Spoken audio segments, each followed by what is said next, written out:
5000 सालों से अशोक वाटिका में राम जी की धनुष की रक्षा कर रहा है ये इच्छाधारी बंदर। इस घटना के पीछे का रहस्य जानकर आपके पैरों तले जमीन खिसक जाएगी। शुरुआत करने से पहले सभी सच्चे राम भक्त कमेंट बॉक्स में जय श्री राम जरूर लिखें। साथ ही हमारे चैनल को सब्सक्राइब करके बेल आइकन को जरूर प्रेस कीजिए। इस घटना की शुरुआत होती है महानगर मुंबई से, जहां पर विनय नाम का 23 वर्ष का लड़का पुरातत्व विभाग में जाने की तैयारी कर रहा था। उस समय वो रामायण के ऊपर शोध कर रहा था, रामायण के एक एक पहलू को अच्छी तरह जांच रहा था।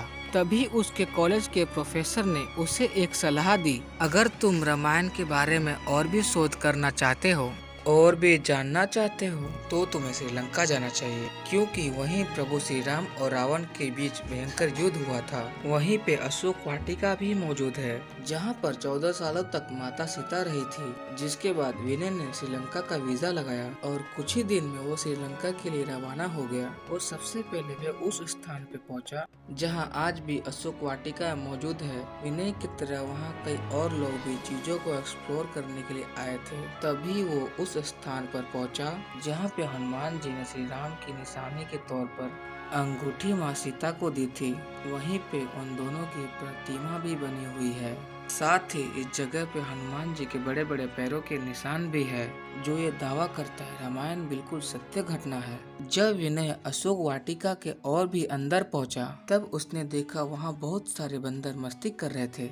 परंतु वहाँ एक ऐसा बंदर था जो बाकी बंदरों के समान बिल्कुल अलग था। उसका पूरा मुंह लाल था और उसकी पूंछ भी बहुत लंबी थी, और वो बंदर एक निश्चित स्थान पर बैठा हुआ था, मानो किसी चीज की वे रखवाली कर रहा है। विनय ने वो बंदर को खाने का लालच देके कुछ दूर पहुंचा दिया।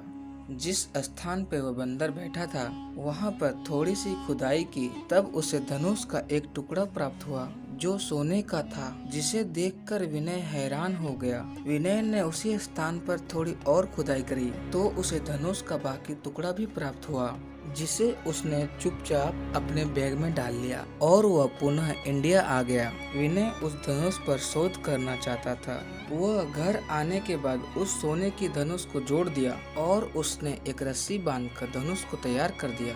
जिसके बाद वह रात्रि को कुछ ऐसा हुआ, विनय के भी रोंगटे खड़े कर दिए। दरअसल उस रात्रि को अचानक से धनुष में से बहुत तेज प्रकाश मारने लगा। उसका प्रकाश इतना तेज था जो सामान्य आंखों से नहीं देखा जा सकता था। साथ ही विनय को छत पर कूदने की आवाजें आने लगी। जब उसने खिड़की में से ऊपर देखा तो नजारा देख के उसके पसीने छूट गए, क्योंकि वहाँ पर वही बंदर मौजूद था जो उसने श्रीलंका में अशोक वाटिका में देखा था। अब सवाल ये था, वो बंदर श्रीलंका से इंडिया आया कैसे?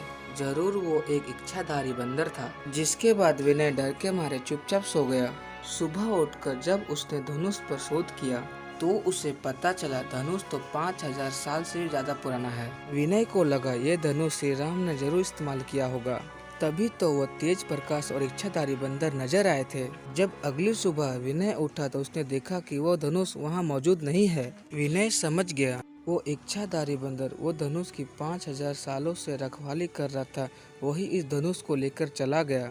जिसके बाद उसने न्यूज़ पर देखा अशोक वाटिका में रामायण काल का एक सोने का धनुष प्राप्त हुआ है। तभी विनय ने टीवी में बंदरों के झुंड में उस इच्छाधारी बंदर को भी देखा। ये सभी बातें विनय को आश्चर्यचकित लगी, परंतु वो अब समझ चुका था कि ये सब प्रभु राम की ही महिमा है और वो सच में इच्छाधारी बंदर है जो पल भर में इच्छा अनुसार इधर उधर जा सकता है। जिसके बाद विनय ने प्रभु श्री राम को प्रणाम किया और खुद के द्वारा गलती की माफी मांगी। परंतु इस पूरी घटना के पीछे विनय के हाथों एक अच्छा काम हो गया। यह अच्छा काम यह था कि आज भी वह धनुष श्रीलंका के पुरातत्व विभाग में बहुत अच्छी देख रेख में रखा गया है। तो दोस्तों, इस घटना को लेकर आपके क्या विचार है, नीचे कमेंट बॉक्स में जरूर बताइएगा। सभी सच्चे राम भक्त कमेंट बॉक्स में जय श्री राम जरूर लिखें और जल्दी से हमारे चैनल को सब्सक्राइब करके बेल आइकन जरूर प्रेस कर दें,